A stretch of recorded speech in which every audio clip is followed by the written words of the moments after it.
He beat Muhammad Ali, won Olympic gold, became heavyweight champion of the world. And yet years later, Leon Spinks was found mopping floors at a YMCA, broke, brain damaged, and completely forgotten. How does that happen? How does someone go from world champion to working at McDonald's? This is the story of one of the fastest rises and most heartbreaking downfalls in boxing history. A man who shocked the world in just his 8th pro fight and spent the rest of his life fighting to survive.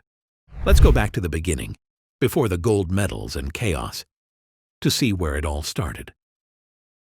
Leon Spinks was born into hard times. He grew up in the infamous Pruitt-Igoe housing projects of St. Louis, a place known more for poverty and violence than for producing world champions. There were no silver spoons, no safety nets, just the streets and a young boy with no clear future. At just 13 years old, he found the sport that would change his life. School didn't hold him. He dropped out and joined the U.S. Marines, a move that would change everything. The discipline, the structure, the grind of the Marine Corps boxing team unlocked his raw talent. He wasn't just good, he was a force. 178 wins, only 7 losses, 133 knockouts. Those weren't just numbers. They were warning signs to anyone who dared get in the ring with him. By 1976, he reached the mountaintop of amateur boxing. In Montreal, he captured Olympic gold in the light heavyweight division, and his younger brother Michael did the same. Together, the Spinks brothers became America's golden boys, proof that you could fight your way out of poverty. Then came the pros. In January 1977, Leon Spinks turned professional. 1 year later, just 8 fights in, he did the unthinkable. He stepped into the ring with Muhammad Ali for the heavyweight title. The world thought it was a joke. Ali was the greatest. Spinks was too green, too raw, too reckless. But he didn't care about expectations. He cared about the fight. And that night, he fought the fight of his life, battering Ali over 15 rounds and winning by split decision. He became the undisputed heavyweight champion of the world. In his words, "I'm not the greatest, just the latest." In that golden moment, Leon Spinks had it all: fame, money, respect, the world at his feet. But his reign would be one of the shortest in boxing history. Just 7 months later, Spinks faced Ali again. But this time, everything was different. And everything was wrong. The rematch showed the first signs of the problems that would haunt Spinks for the rest of his life. Before the opening bell even rang, things spiraled into chaos. Spinks' corner couldn't locate basic equipment. No protective cup, no water bottle, no bucket. They had to borrow gear from another fighter. Yep, the heavyweight champion of the world showed up to the biggest fight of his life unprepared. And that disorganization followed him into the ring. His corner was a disaster. Different trainers shouted different advice. No strategy, no leadership. Midway through the fight, George Benton, one of the most respected trainers in boxing, walked out in disgust during the 5th round. Later, he described it simply: it was amateur hour, and amateurs were running the show. A zoo. Ali didn't need to be great that night. He just needed to be composed, which he was. Spinks lost by unanimous decision. The belt was gone. And that loss? It was just the beginning. Because while Spinks' reign as champion was brief, the money was very real. He earned about $3.75 million from the Ali rematch alone, more than most fighters make in a lifetime. Altogether, his career earnings hit around $5.5 million. This was life-changing money for a kid from the projects. But having money and knowing how to keep it are two very different things. Between his 2 Ali fights, Spinks became a walking circus. Some reports claim his entourage swelled to 70 people. He spent money as fast as it came in. His birthday parties lasted for days. One celebration was described as a 10-day marathon of partying, drinks, and drugs. He bought a $45,000 fur coat, drove flashy cars, changed women-like outfits, and all the while drugs and alcohol flowed freely. Spinks talked openly about this time in his life. All I cared about was going on to the next party. Who was I going to get high with? My life was cocaine, weed, cars, and women, and I enjoyed it. But the warning signs were already flashing. Just 2 months after beating Ali, Spinks was arrested in St. Louis, caught with cocaine, marijuana, and facing multiple driving violations. His brother Michael claimed the charges were a plant and that police were targeting Leon. And hey, maybe they were. But the damage was done. The party had started, and the spiral had officially begun. If you thought a few arrests and a lost belt were the end of it, you haven't seen how far Leon Spinks was about to fall. As Spinks partied, his boxing skills faded. Training became less important than having fun. One report claims he was found drunk in his hotel room just an hour before his rematch. While Ali prepared like a champion, Spinks lived like there was no tomorrow. His own words reveal the problem. I'd never had anything. All of a sudden, I had something. I tried to do too much. I was crazy. I didn't care about anything. You think it's never going to end. But it did end. The money ran out. And when it did, the people vanished too. The 70-person entourage? Gone. They weren't real friends. They were just there for the money, the fame, and the good times. They didn't wait around. No farewell, no loyalty. As soon as the cash stopped flowing, they disappeared, leaving Spinks alone to continue the party, this time as a party of one. The people who should have helped guide him through his sudden wealth failed him completely. His management team couldn't even handle basic fight logistics, so how could they manage his career and finances? With no proper advice, Spinks was easy prey for those who wanted a piece of his fortune. His background made him especially vulnerable. A kid from the projects with no financial education, no plan, and no one telling him no. When wealth suddenly arrived, he had no idea how to handle it. He never learned to save or invest. He spent like the money would never stop flowing. Boxing had given Spinks discipline and structure during his amateur days, especially in the Marines. But professional boxing was a free-for-all. Without the strict rules of military life, his natural talent began to fade. No curfews, no consequences, just contracts, chaos, and hangers-on who fueled his worst impulses.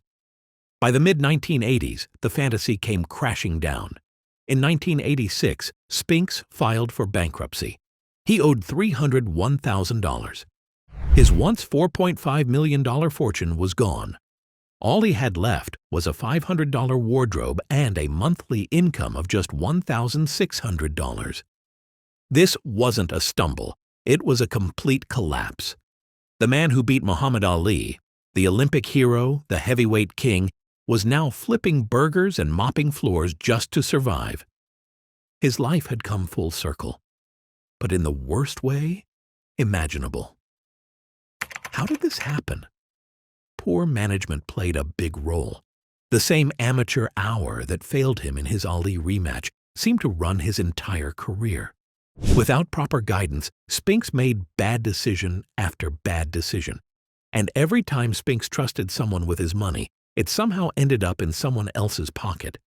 He never had a chance, no education, no real mentors, just the illusion of success and the reality of being used. But the worst was yet to come. In July 1990, tragedy struck. Leon's 19-year-old son, Leon Calvin, also known as Leon Spinks III, was murdered. Shot dead in his car in a crime-plagued neighborhood that looked a lot like the ones his father had once fought so hard to escape. Calvin had been undefeated as a young boxer, walking the same path his father once walked.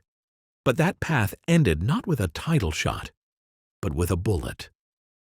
This loss hit Spinks hard. For a man already drowning in addiction, debt, and regret, the loss was unbearable. He had survived his own recklessness, but losing his son? That broke something inside him. And there was a cruel, undeniable irony. Spinks had punched his way out of poverty, tasted glory, and earned millions. But in the end, the cycle of poverty and violence he once escaped came full circle. Proof that individual success isn't enough to overcome deep-rooted systemic issues. Even when you win, the streets sometimes find a way to win bigger. The pain drove him deeper into his troubles. Desperate for money, Spinks tried to make a comeback. 38 years old, body battered, reflexes gone. He wasn't just past his prime. He was a shadow. The return wasn't about glory, it was about survival. But boxing wasn't offering solutions anymore. So he turned to something else: professional wrestling. Between 1986 and 1993, Spinks made scattered appearances in wrestling rings, mostly in Japan for frontier martial arts wrestling. In 1992, he won the FMW Brass Knuckles Heavyweight Championship, becoming only the second man in history after Primo Carnera to hold titles in both boxing and wrestling. But this was no achievement to be proud of. Because let's be honest, this wasn't about making history. It was about making rent. His matches were strange, often gimmicky. He even worked as a referee. One report summed it up bluntly: Spinks needed to make some money on the side. The promoters didn't care about his skill. They cared about his name, the man who beat Ali. That tagline sold tickets. His legacy became a marketing gimmick, and he was cashing in because he had no other choice. These bizarre appearances showed how far Spinks had fallen. This wasn't a second act, it was a sideshow. He was now a former world champion doing small-time gigs just to keep the lights on. Every appearance chipped away at the legend. But when you've got nothing left, pride takes a backseat to survival. By the late 1990s, the man who once beat Muhammad Ali was no longer headlining fights. He was signing autographs at small-time events just to scrape by. His fame had become currency, and his signature was all he had left to sell. But the worst damage wasn't to his pride or his bank account. It was to his body, and more tragically, to his brain. Years of punishment in the ring had caught up with him. His body was breaking down. Arthritis made every movement a struggle. His coordination deteriorated. His speech slowed. He showed signs of Parkinson's disease, and eventually, he was diagnosed with dementia. Most heartbreaking of all, for much of his final years, Leon Spinks was confined to a wheelchair. The fighter who once stood tall with his famous gap-toothed grin was now physically broken, mentally clouded, and visibly fading. The symptoms matched what we now recognize as chronic traumatic encephalopathy, CTE, a brain disease caused by repeated blows to the head. Boxing had literally damaged his brain, and he knew it. He sought treatment for memory loss at the Lou Ruvo Brain Research Center in Las Vegas. His words there were powerful. "I don't want the kids to go through what I went through." Was it just boxing? Maybe not. Years of drug and alcohol abuse surely compounded the damage. But when you take that many shots to the head, night after night, the outcome feels inevitable. The human body, and especially the brain, can only take so much. His case raises serious questions about the ethics of boxing itself. The sport is brutal by nature. Fighters suffer repeated blows to the head. Many end up with permanent brain damage. Is the glory of one night in the spotlight really worth a lifetime of suffering? In 2019, the hits just kept coming. Spinks was diagnosed with advanced prostate cancer. He fought one last time, but it was a battle he couldn't win. Leon Spinks died in February 2021. He was 67 years old. In his final years, Leon Spinks was barely recognizable. The once powerful fighter who had stood toe-to-toe with Ali was now frail and confused. His famous gap-toothed smile remained, but everything else was slipping away. His body had failed him. His mind was gone. This sad decline cast a dark shadow over his incredible achievement of beating Muhammad Ali. The golden moment that should have been the start of a great career instead became the peak before a long, painful fall. The boxing industry moved on. New champions emerged. Spinks faded into the background, forgotten. That's the cold truth about boxing. Win, and you're a hero. Lose, and you're history. Looking back at Leon Spinks' life, we see a story of incredible triumph followed by terrible tragedy. His rise to glory was meteoric. His fall was long and painful. Was it his fault? Did his own bad choices lead to his ruin? Or was he a victim of a system that chews up fighters and spits them out? The truth, like most tragedies, lives somewhere in the middle. Yes, Spinks made mistakes. His drug use, his wild spending, his lack of discipline, all of it added fuel to the fire. But he was also failed by those around him. His managers were not prepared to guide a young man suddenly worth millions. His entourage encouraged his worst habits. The boxing world used him up and moved on when he was no longer a champion. He had the talent, he had the heart, but he never had the tools to build a life outside the ring, so when sudden success came, he was simply not ready for it. The boxing industry must share the blame for Spinks's sad end. The sport makes billions of dollars from the skill and sacrifice of fighters, yet it does little to protect them from the dangers they face, both in and out of the ring. It's about what happens when raw talent meets ruthless business, with no safety net underneath. That golden night in 1978, when he shocked the world and beat the greatest, should have been the beginning of something incredible. Instead, it became the high point of a life that would spiral for decades. Fighters need more than trainers. They need financial guidance. They need education on the risks. They need a plan for life after the final bell. Most of all, they need protection from the parasites, the vultures, and the system that so often bleeds them dry. Leon Spinks deserved better. He should have had a lifetime of dignity, respect, and care. But that's not how the system works. The real tragedy of Leon Spinks' story isn't just how it ended, it's that it didn't have to. With better guidance, with proper support, with true friends instead of hangers-on, his life could have been very different. His tragic journey from glory to ruin is not just his personal failure. It's a failure of the system that produced him. A system that celebrates fighters when they win but forgets them when they fall. A system that pays them millions but doesn't teach them how to keep it. A system that profits from their pain but doesn't help them heal. And he wasn't alone. Too many fighters rise from nothing, touch greatness, and fall right back into poverty. Their bodies wrecked, their minds fading, their names forgotten.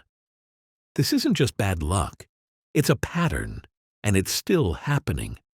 Leon Spinks' rock bottom wasn't just a moment. It was the entire second half of his life. Year after year of struggle and hardship. From the heights of beating Muhammad Ali to mopping floors and working at fast food restaurants, from worldwide fame to being largely forgotten. We remembered the victory, the night in 1978. That moment was real, that glory was earned. But we should also remember what came after: the exploitation, the addiction, the poverty, the health problems, the tragic death of his son, and finally his own sad end, broken in body and mind. Leon Spinks died in pain, broke, forgotten by the sport he gave everything to. And he deserved so much more. He'll always be remembered for beating Ali. But perhaps his greater legacy is a reminder, a warning about the brutal cost of fame, the silence of the system, and what happens when the cheering stops. So let's not just remember the fighter with the famous smile and the raised fists. Let's remember the man. And demand better for the ones still fighting. What do you think? Do you think Leon Spinks was responsible for his downfall? Or was he failed by the people and system around him? If he had proper support after beating Ali, how different do you think his life would have been? Let us know what you think in the comments. And if you enjoyed this video, don't forget to hit like and subscribe for more like this in the future. See you in the next one.